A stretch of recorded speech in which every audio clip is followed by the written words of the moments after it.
Hello everybody, this is Bassam Al-Shamma, historian and a lecture guide. Some information about Cleopatra the Seventh. First of all, I would like to correct the way how we pronounce the name of this Greek Macedonian Ptolemaic queen.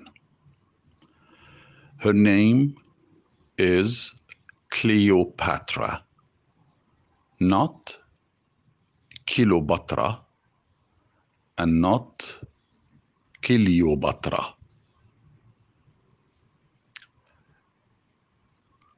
I go with you now through some info which I gathered from very reliable sources.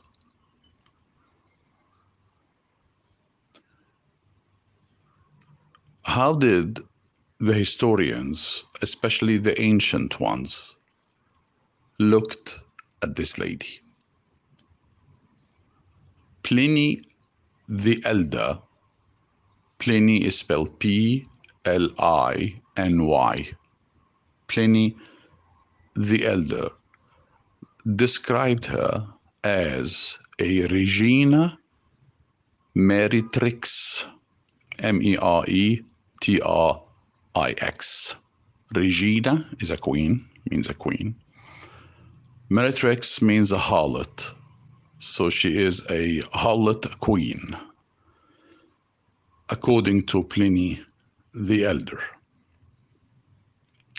الملكة الفاحشة أو الملكة الزانية.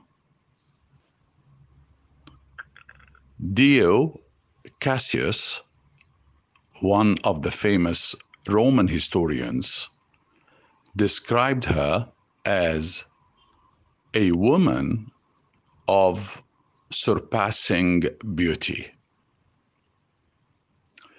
But the Greek biographer Plutarch, about a century after Cleopatra's death, wrote,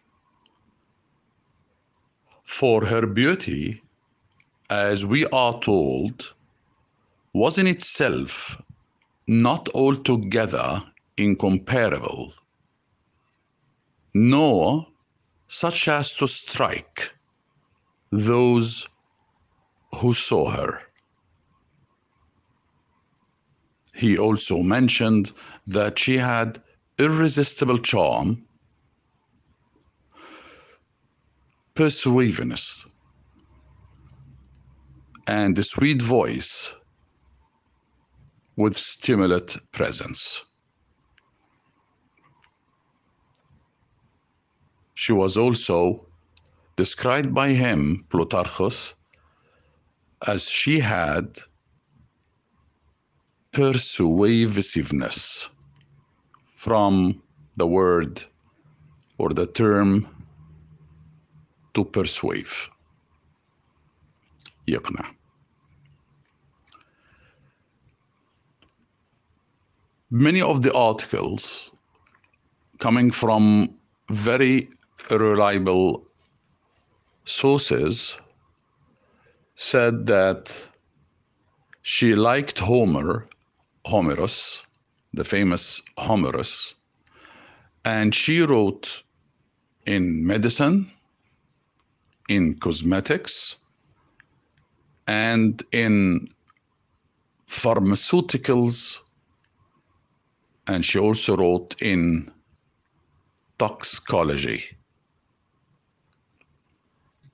Unfortunately, none of these writings reached us.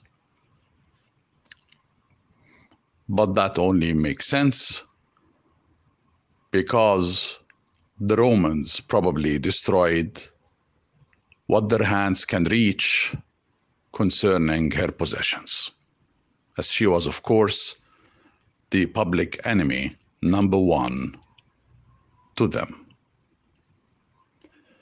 Cleopatra the Seventh married both her adolescent brothers as a ceremonial spouse.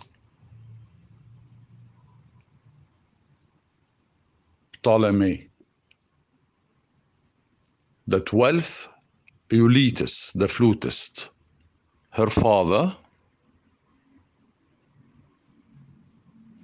made her as the coming queen, but under the condition that she would put with her on the throne her young brother. So she was a co-regent and a ruler of Egypt. But then, of course, we learned about how she participated in killing those two brothers, and also probably participated in the death of Arsinoe or Arsinoi, her sister. She spoke a dozen languages. She was an educated lady. She was educated in oratory, philosophy, astronomy, and she was, of course, involved in politics since young age, as her father,